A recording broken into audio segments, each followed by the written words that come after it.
발람은 이방 선지자입니다. 신약에서는 그를 거짓 선지자라고 말했습니다. 발람은 하나님의 말씀에 순종하는 것 같이 보였지만 자신의 내면에 있는 욕심 때문에 불의의 싹을 따랐던 것이죠. 또한 이스라엘 백성들이 음행과 우상 숭배를 하도록 계략을 제공했던 악한 사람이었습니다. 그래서 발람은 겉만 보고 판단해서는 안 됩니다. 겉과 속이 다른 인물입니다. 그런데 오늘 본문 말씀을 보니까 이러한 자에게 하나님의 영이 임합니다.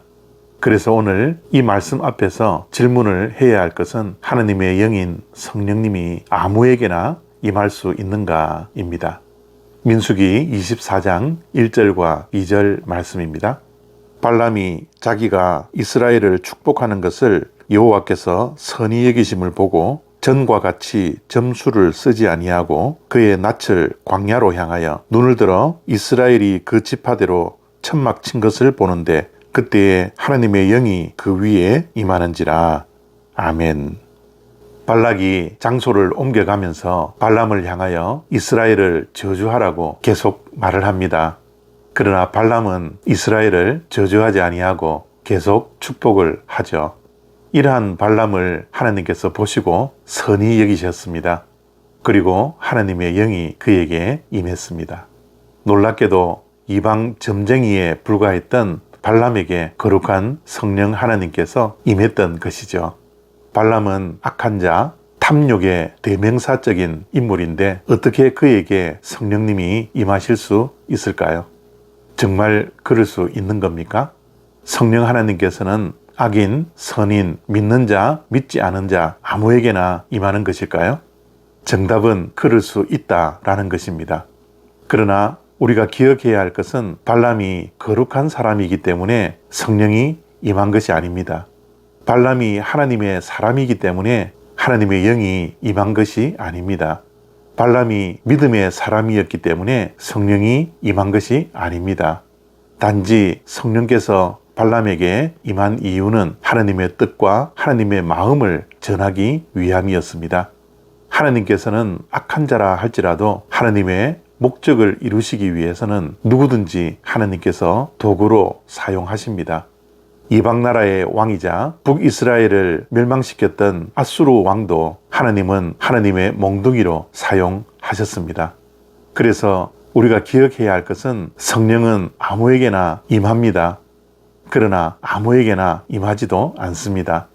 분명한 것은 하나님의 뜻을 이루기 위해서는 아무에게나 임하지 않는 성령도 아무에게나 임할 수 있다라는 것이죠.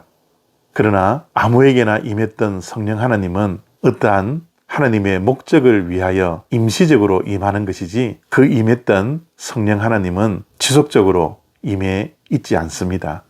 잠시 목적을 위해서 일시적으로 임하는 것이고 언젠가는 떠나고 마는 것이죠. 그러나 예수님을 믿는 저와 여러분들에게는 성령 하나님이 임하면 우리를 떠나시지 않습니다. 예수 그리스도를 믿는 자들에게는 성령이 임하면 임시적인 것이 아니라 일시적인 것이 아니라 지속적으로 내주하고 계신 것입니다. 그리고 성령 하나님께서 믿는 자들의 삶을 인도하시고 보호하시고 때로는 잘못된 길을 걸어갈 때 깨닫게 해주셔서 다시 바른 길로 걸어갈 수 있도록 그 발걸음을 인도해 주십니다. 그러므로 우리가 오늘 말씀을 통하여 분명하게 기억해야 하는 것은 하나님의 영이 임했다고 해서 하나님의 사람이 아니다라는 것입니다. 성령 하나님이 임했다고 해서 구원받은 것이 아닙니다. 하나님의 성령을 받고 구원받은 사람은 성령 하나님이 임했을 뿐만 아니라 성령 하나님이 지속적으로 내주하시는 것입니다. 그래서 성령의 열매를 맺고 살아가는 것이죠. 그래서 진정한 그리스도인들은 우리 안에 내주하시는 성령 하나님을 통하여 인격이 변하고 성품이 변하고 삶이 변화되는 것입니다. 성령의 9가지 열매가 맺어지는 새 사람이 되는 것입니다. 저와 여러분들이 신앙생활을 하면서 정말 사모해야 할 것은 우리의 삶 속에 성령의 열매를 맺는 것입니다. 예수 그리스도를 믿고 하나님의 영이 우리에게 임하고 그 성령 하나님이 우리 안에 내주함으로 성령의 열매를 맺어가는 저와 여러분의 복된 삶이 되어지기를 소망합니다. 감사합니다.